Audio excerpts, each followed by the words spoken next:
Hi, I'm Paul Comfort. This is Transit Unplugged, the world's leading transit executive podcast. Today, I'm excited to have with us as our guest, Ryan Coholan. He is the Chief Operating Officer of MBTA, the Massachusetts Bay Transportation Authority in Boston. Ryan brings 3 decades of transportation experience to the role of Chief Operating Officer, and this position, which he has held now for 1 year, he is responsible for the safe and efficient daily operation of all MBTA modes of transportation: the subway, commuter rail, bus, ferry, and paratransit, and more. It's the 5th largest transit system in America. Previously, Ryan served as the MBTA's Chief Railroad Officer, directing, planning, and supervising this large commuter rail system for nearly 10 years. On today's episode, we dive into some great new achievements that they're accomplishing there, including removing speed restrictions on their heavy rail and light rail systems. A great job they're doing there. We'll dig into that. Also moving to contactless fares, chatbot, the first labor agreements with all their unions in 15 years. We talk about their ferry service and the expansion of commuter rail to include battery electric trains coming there in cooperation with Keolis, their contractors. So much. But we start off with the fact of how Ryan got to work today. You're not going to believe it. Take a listen. So Ryan, how'd you get to work today? So I took a train in from Kingston, Massachusetts, right into Boston, and I'm very proud of the fact that I do so. I drove my train in this morning. You drove your train to work? Absolutely. I don't know many other COOs across transportation that still maintain their locomotive engineer's license. And, you know, that forces me to stay in touch with what the pulse is, what's really going on. And then when I get to my desk and I think back to some vegetation near interlocking that made a signal a little tough to see, when I pick up the phone and say, hey, this needs to be dealt with, the engineering folks typically react.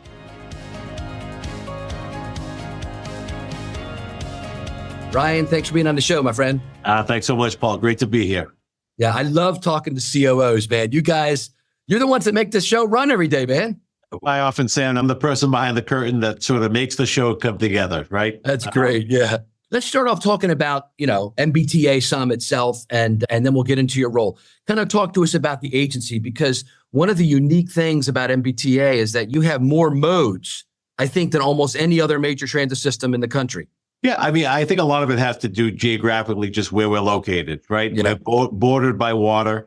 So the MBTA operates light rail, heavy rail, commuter rail, paratransit, bus operations, of course, and water transportation, which is somewhat unique. But given the location, I think we're really proud of how water transportation can impact a region. And I think that right now, if you want to look at the mode that has the most attractive future, right? The most interesting future. Let's see where it can go. I think water transportation is certainly that. I can't build more rail lines. We can't build more highways, right? But the water, it's there and it's available. It's accessible. And really, where Boston is situated, I think that there's a lot of cities that we can connect with. Yeah. So tell me about, that's amazing. And I want to dive into all that in a minute. But I think it's also important for people to understand the structure of the agency. There's an old saying, if you've seen one transit system, you've seen one transit system, because every agency is so different based on its history. MBTA is an actual state agency. It's not like a standalone authority, maybe like WMATA or SEPTA, where I'm at today in Philadelphia. So tell us about the structure of MBTA, how it works as a state agency.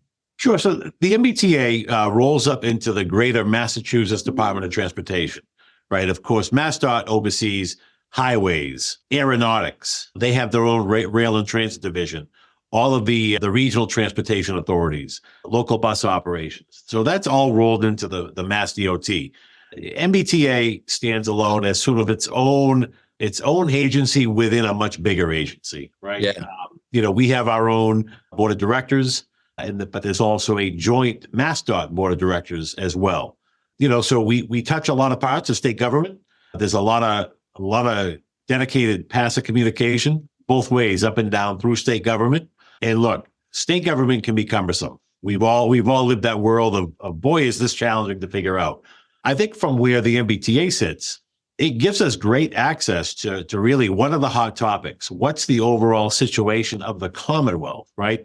It allows us, and I think that, look, Paul, obviously you come from transportation. Public transportation is a world that we can get so rabbit hole. We get focused on our bubble. Yeah. structure we have here, it forces us to hear what's going on across the Commonwealth of Massachusetts. So if we can be part of a discussion, let's say with any economic development group, local governments, we have that insight based on where we sit within state government. So I think it's very helpful. When I was at the Maryland Transit Administration, it was similarly structured. We rolled up to the State Department of Transportation. And while America, really a lot of the agencies are the standalone authorities, completely kind of quasi-governmental agencies, there are a number on the East Coast, the Northeast Coast, like NJT, CT Transit, in Connecticut, MBTA, Maryland us, and even in Delaware, John Sisson, my friend that runs Delaware Transit. These are state agencies. And so they have a whole different portfolio. And what you mentioned, I think the intermodality of an agency like MBTA, like when I was at MTA, we got a lot of our funding from the Maryland Transportation Trust Fund, which received its funds from Motor Vehicle Administration, from all these things. And I had a light rail system that went to the airport. So Ricky, the guy who ran BWI Airport, he's like, Paul, it's critical you keep that running to the airport because I need my employees. There's all this intermodality, this interconnection that I think being a state agency gives you, like you said, those connections that are important. Absolutely. That the level of insight, we have a close relationship with Massport. Oh, yeah, where Rich David just went. Right. Welcome back to Boston, Rich. Yeah. But those are the connections that are important, right? We all exist, for one reason. That's to move people. It's to connect people. Yeah. So those walls not being in existence at that state top level allows us to just communicate openly, freely, and solve the problem of how to best move people. So let's talk about your role there, Chief Operating Officer. What's your day-to-day responsibilities? Sure. So in my role, I'm responsible for the operation of all the modes that we operate, right? I talked about light rail, heavy rail, commuter rail, bus operations, paratransit operations, water operations, but also all of the other departments that make all of that happen. So maintenance of way, vehicle maintenance, our operations control center, operations training, right? A big component of it. So all of those other parts all roll up into my office. It's a lot. It's a lot. And it's the type of job that, the days are early. They start early. They start unpredictably early sometimes, and some days you're home and some days you're tied up. But, I think it's that controlled chaos that we all appreciate in public transportation, right? There's no 2 days are ever the same. And I think that's what draws me. You've been there a while at the agency, but your CEO is rather newer, Mr. Bill Eng, and he's really getting a great reputation, by the way, in the industry as a can-do guy that's getting stuff done there. Must be great to work with a visionary like that. Let's talk really, really honest here. I think that Phil Eng is the reason why I decided this role would work for me. Knowing what I know about Phil, even prior to him coming to the MBTA. And in my previous role as chief railroad officer, when I worked for Phil when he came to the MBTA, quickly realized that this is an opportunity for the MBTA to reach that turning point and to write the next chapter. The next chapter is going to look really different, and it's exciting when you're in this business to have that perception that, wait a minute, like we can fix this. When you can see the light at the end of the tunnel, you can see what's possible. You make the jump, and so grateful I did. And I think it's evident based on the level of leadership at the very top here of the MBTA, the direction we're headed. Yeah, it's great. In a minute, we're gonna unpack some of the great new things you've got going on there, which I think are awesome. But one more kind of big picture question. How are you all doing financially? A lot of transit agencies, when the COVID money ran out, they're having trouble. They call it the fiscal cliff. But what's happening there at MBTA? Well, I think like so many agencies, right? We have to be creative. We have to sometimes leave past practice. And maybe that past practice was, heavy reliance on third parties, outside consultants. And sometimes you can, as an agency, it's easy to get comfortable with that level of third party support. Depending on where you come from in this business, maybe you say, it's cheaper to contract out because when they're done, they're done. I think my experience of that is, sometimes it's easier to control what you can't control directly using internal forces, internal folks. And really, it's never made sense to me to have some brilliant people who are, stamped engineers hiring a consultant to bring a stamped engineer in, right? That this just doesn't make sense to me. So every agency right now has to think outside the box, get non-traditional as far as how to control spends, because at the same time, right, this is where there's always a healthy conflict. We have to continue to get ridership back on the system, and not just here in Boston, every agency, right? And that's tough to do without spending money, right? The adage, you get to spend money to make money. I look at it as we have to invest, and investing is not always financial.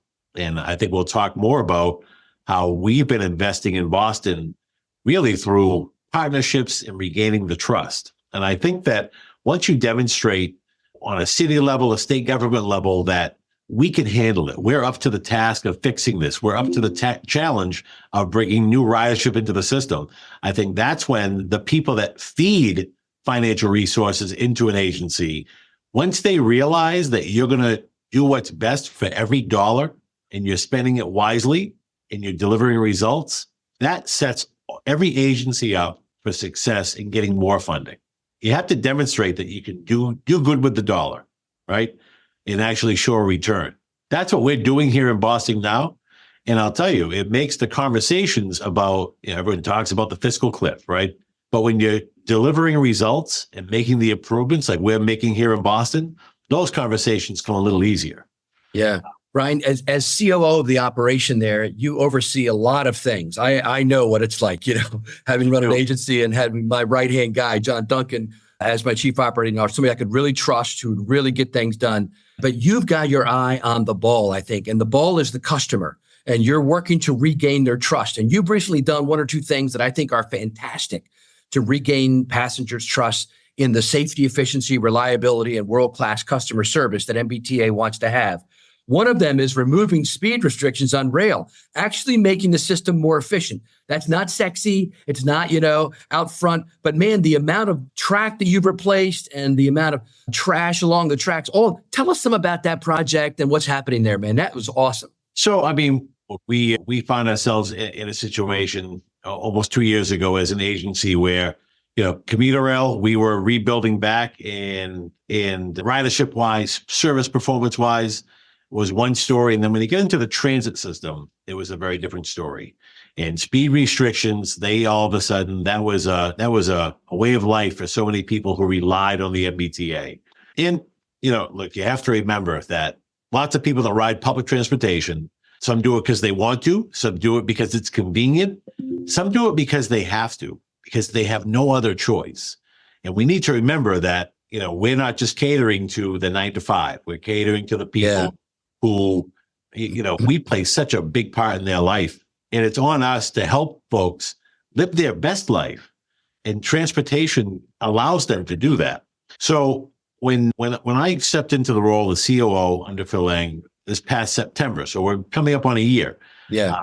We had our work cut out for us. We had speed restrictions on every single line, every direction. I think the numbers topped out at 230 speed restrictions across all of the transit lines. Roughly, I think it was 27% of every transit line had a speed restriction ranging from, 25 miles an hour down to 3 miles an hour. This is rail? This is all rail. Yeah. Combination of light rail and heavy rail. Okay. And we had our own pandemic as far as speed restrictions, right? Trip times were unacceptable. And, we had to dig in quickly, and we had to develop a plan. And we spent the first, 6 weeks of this new leadership team, track charts out, whiteboards loaded. How can we cure this? And how can we cure it, but still deliver, right? Because as I mentioned, we have to help people live their best life. So we dug in. We had the uncomfortable conversations with the local government, the mayor's office here in Boston. They didn't want to hear that we were going to shut down the lines to rebuild them and put people on buses. However, they weren't necessarily thrilled with where the system was at, and they saw that it wasn't sustainable. Yeah. So, what ended up coming out of a very uncomfortable conversation, I think, was a real partnership. Because when you tell the city of Boston, we're going to introduce an additional 140 buses into downtown Boston to keep moving people while we're fixing track. Never something a city wants to hear, right? You've been through Boston. The streets are not accommodating. Yeah, yeah. But Both in nonetheless, the 1600s and 1700s. Yeah. right, Yeah. But the first diversion that we set up, we introduced the buses, but we came out of it. And now that 230 counts of speed restrictions, that number of 230 dropped off by 22 speed restrictions. And all of a sudden people said, wait a minute, was that a fluke or was that planned? And, we said, look, great results. We'll be back in 2 more weeks. We'll show you what's next. And we kept telling that story with every diversion. And now today, when we talk about the MBTA's light and heavy rail services, as far as speed restrictions, we're down to 7% of track with speed restrictions. Oh, that is awesome, Ryan. Wow. What a success story. I was just in Vienna, Austria, meeting with their CEO of their transit system there, Wiener Linien, and they've got a great motto. When they go in and do all these projects and they have to disrupt traffic and do that, their motto is sorry, not sorry. Look, we're sorry we're disrupting your life, but we're not sorry because we're going to make your life so much better when this is done. And you don't have to wait that long. It's not going to be a 2-year project. It's going to be a shorter. So I love that because this is the kind of stuff that makes transit long-term more attractive to people, right? Right. And, we have a plan that takes us through the end of calendar year 24 to finish that last 7%. Now, and I think, Paul, you just said it without saying it. Historically, transit agencies, right? We run trains, we run buses, right? And I think maintenance windows weren't always at the forefront, right? The priority was run the trains. Yeah. In the commuter rail world, the Federal Railroad Administration sets the bare minimums, right? So that part is tough to dispute. But when you have the flexibility that you have in the rail transit world, sometimes it's easy to forget about what's important. And if you don't have tracks to run on, you're not going to run trains. That's right. So this is really a 2-phase mission here. Cure the speed restrictions, but we have to evolve as far as how we maintain our infrastructure, right? And that's balanced with the desire that I think ultimately, if you ask me in 10 years where the MBTA is going to be, it's going to be service that is close to, if not 24 hours a day, right? I mean, today we have that period of overnight where that's when we have to maintain track. Yeah. So we need to build our experience and our capabilities to maintain our infrastructure during service. Now, maybe it's obviously not during peak service, but there are midday opportunities, there are overnight opportunities that will still allow us to maintain our infrastructure, make repairs, keep the track infrastructure at the state it needs to be. But that takes investment in your workforce. It takes investment in your equipment. Right? It's great to say I have a production gang. In commuter rail, I've had production work gangs for years. Whether it's, you set up a tie gang, a rail gang, you go in, you hammer the work out, and you come back 20 years later. I've never seen that really exist in rail transit, but I think that we can find a balance between what has worked well, in the FRA world, but it's really about changing the mindset and remembering the dark days. Right? Yes. If you lived through the dark days, you know what you'd never want to do again. That's right. When I was at MTA in Baltimore, not to keep going back, but you just made me think of something. I had a great chief engineer as my deputy. His name was Suhair Al-Khatib. And we had to do some real maintenance work. And it was either going to be death by 1,000 cuts, right? Where it's 4 hours a night, every night. And then, a cut on weekends, or we could do 2.5 weeks of shutting it down, this route between here and there. And I think it was the light rail route, maybe. I can't remember which mode it was. And I said, man, let's just rip the Band-Aid off and get it done. It takes so much work to ramp up the workforce, to get them out, that you only end up having 4 hours a day to actually do the work anyway. Just shut it down. We'll do a bus bridge for 2.5 weeks. And we told everybody about it. We explained it, and then we did it. We had, we actually used school buses. We had because we didn't have enough buses in our fleet to do the bus bridge. It was summertime. And I'm telling you, Ryan, it was one of the best things we ever did. Right. Just get it done. And then it was over and we didn't have to come back and, death by 1,000 nicks. Yep. 1,000 paper cuts. They'll Exactly. as much damage, believe me. Yeah. So it's really rethinking how we operate, how we maintain the infrastructure, and prioritizing maintenance. Yeah. Let me ask you about one or two other quick things where I could talk to you for an hour. There's so many cool things you're doing there. But I love that you've gone to contactless fares and chatbot customer service. I just had the CEO of Detroit on, Smart, Dwight, and he was telling me, Dwight Farrell, he was saying, Paul, I just did 2 weeks or a week, I forget, over in Paris and London, and I never took my credit card out of my wallet. I just touched my phone everywhere. And I said, I know. Why can't we do that in transit? Boom, you're doing it, man. Yeah, I mean, we just rolled out our contactless payment on the buses as well as light rail and in-station turnstiles. And I'll tell you, talk about stepping into a whole new world of technology. And I can remember back when, you used a token to ride the system. And look at that was a groundbreaking change to go away from the token. And I think we did it probably at the same time that most agencies did. And we saw a lot of success. But, I always talk about technology and how it affects transportation and transit. We typically cure a technological gap with an influx of funding, and then we come back 20 years later when the technology is outdated. We've seen so many advancements in how people pay just going through their daily business, right? How do you pay for your cup of coffee? You tap your phone, you tap your watch, you tap your card, and you move on with your day. Boston is a tourist destination. It's a great city, historic city. So we see a lot of people who maybe aren't familiar with riding transit. And when you watch them arrive into a station, we have people who are skilled at picking up on that sort of deer in headlights look of, I'm in the station, now what do I do? Right? We've all seen it.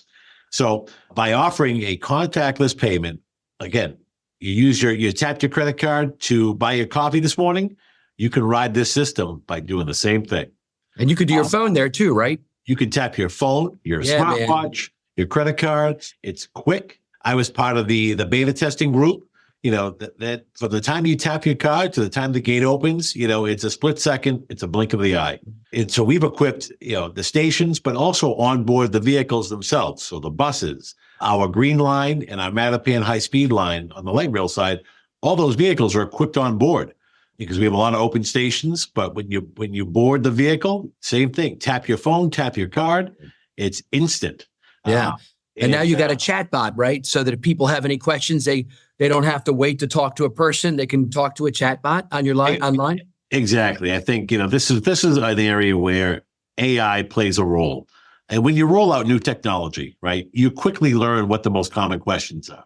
You know, and I think that every transportation system, we cater to all types of people who are very up to par with technology. And we also have people who, if they could still pay with a token, they would, right? Because people are creatures of habit. And I think that AI chatbots fill a void there. You don't get lost in a 20-minute hold time to ask the same question that someone else has asked 15 times, right? So having that feature available gives immediate resolution to a question or a concern. Yeah. It's something that I think, everyone's afraid of AI in transportation, I think, but there is a role for it.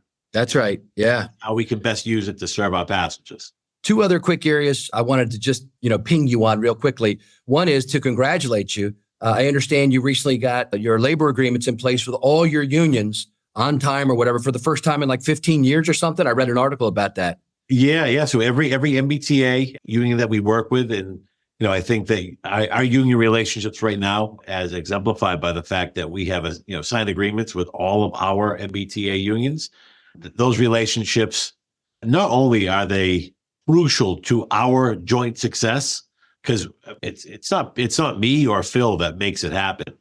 It's our employees, right? It really is. So I think that we are in a good place, but I every day remind myself that we cannot let this fall into the foreground as we tackle the next issue. We need to remember where we're at now and learn from our day-to-day and our week-to-week. And as we rebuild the MBTA and as we rebuild how we operate, we need to keep in mind, because those contracts, they're going to come back up, and the needs of the workforce are going to change. The needs of the agency are going to change. And really in between, we have a very healthy dialogue with union leadership because we are in this together. We really are. I remind folks all the time, I could disappear tomorrow. It's not going to change how someone's commute was. So it's that open dialogue and that honesty between management, labor, and the unions. It all plays a big role, but it's something we're really proud of, to have all contract agreements signed. I think it's what's best for the employees and therefore the ridership, you know? That's great. Last main point, and congratulations on that again. That's so important, is I wanted to talk about commuter rail. You all have one of the biggest, is it the biggest commuter rail system in the country? So it's not the biggest, but I will say this, Paul, we saw the largest resurgence and return to ridership following a world of COVID-19. We operate just about 500 track miles of that's big, man. Commuter rail, 14 lines. We have 2 new lines coming online very early in 2025 with our South Coast Rail project, which will bring New Bedford and Fall River, 2 big South Coast Massachusetts. Oh, yeah. My mom used to live in Fall River, Massachusetts. Yeah. Oh, well, there you go. Yeah. And do you contract that out? You work with Keolis some on that, right? We do. So we contract that out to Keolis Commuter Services. They work under our railroad operations division, which rolls up into my office. So they are responsible for the operation and maintenance of the service system and infrastructure as well. Yeah. I know David Scory pretty well, the head of Keolis. He's a great guy. I think they have a great team, Keolis. I've actually visited some of their operations around the world and been very impressed with their operating of rail service around the world. Do you have anything new happening with commuter rail? Well, I think one thing we're really excited about is just last week, we agreed at our last board meeting to partner with Keolis to electrify one of our commuter rail lines, and that's the Fairmont line. That's a big move, man. So that's a huge step. Electrification of commuter rail has been a topic here in Boston for years and years and years. And it really gained momentum when Amtrak electrified from New Haven to Boston. But for, a couple of decades, we kept running under the wire, conventional diesel push-pull. And when I was in my previous role, I was really starting to look at how can we crack that egg, right? There is infrastructure that's there, it's available. And no matter what the outcome, I would love to try it, right? What would that look like from a commuter rail operation? And look, I mean, there are obviously so many pros to electrification, but now putting my operations hat on, there is risk, right? And I'm going to talk about some of the weather that we see here in this week, right? Because you get a tree that falls in the wrong place and it takes your wire down, and you're dead in the water. Versus a diesel locomotive, I make sure the tank's full of fuel, and away I go. So for me, it's always been, let's try it. Let's see what happens. And to realize the benefit of electric traction, Amtrak sees that 40, 50 miles between stations. Commuter rail, we're stopping every 4 to 6, 8 miles. So I was really curious to see what it materialized into. And, in this role, obviously now, we were able to get proposals in to see what would this look like. And it really, well, I'm so excited to not only try it, to demonstrate it, but look at the technology that's out there now. 5 years ago, some of the technology didn't exist. We're looking at battery electric multiple unit vehicles on the Fairmont line. And that puts us in a good spot to, number one, save on infrastructure, right? It's very expensive, as you know, to electrify any rail corridor. Yeah. Continuous catenary is very expensive. Yeah. But non-continuous catenary with a BEMU type vehicle, that will be the proving ground for how that type of technology can fit into the rest of the system. So explain that a little bit for people, how that works, because I think that's very important. This is how it's going to work.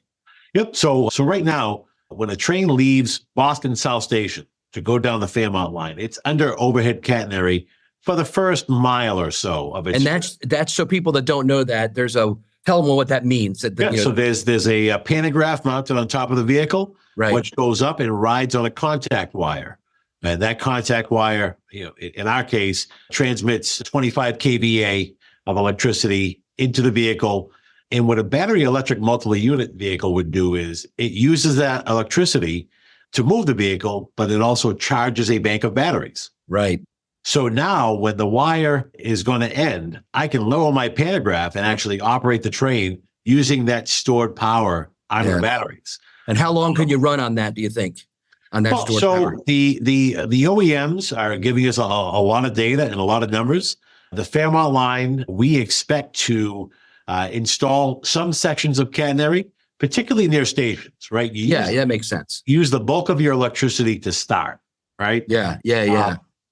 But from that very controlled pilot program, we will quickly see if this is a solution that we can deploy across the entire commuter rail system. And for example, a lot of our lines branch off of the Northeast corridor, again, where the infrastructure is already there. I can have a pantograph up between Boston and Canton Junction, where our Stoughton branch peels off. If those batteries are charging on that whole ride, and I can make it from Canton Junction to Stoughton and back without depleting batteries, I mean, I have now electrified a corridor without having to hang a single foot of wire. Right? And that's amazing. That's golden, brother. So we are very excited to get this project rolling and see what we can deliver. Well, what a great way to wrap up our conversation, Ryan. I mean, there's so much more we could talk about, but it just shows you the kind of, forward thinking that you guys are doing there at MBTA. Wrap us up with kind of your overall vision of where you're going. Sure. Paul, we are a new MBTA. We have a new way of doing business, and we are bringing really the top of industry experience to the table to lead this agency into the future. And by that, it's not just, battery electric multiple units. It's back to the basics of using common sense approaches based on experience. If I was to count the years of experience at the top of the MBTA now in actual rail transportation, I'm hitting triple digits easily. Wow, that's great. But I think that's where we need to be. Yeah. That's going to drive the future and make sure that we cater to our number one mission, which is we exist to move people, and we need to do it safely. Every mile has to be safe, and we need to continue to rebuild that trust with the public, with our stakeholders, with our communities, and really show them what we are made of and what we can accomplish together. Beautifully said.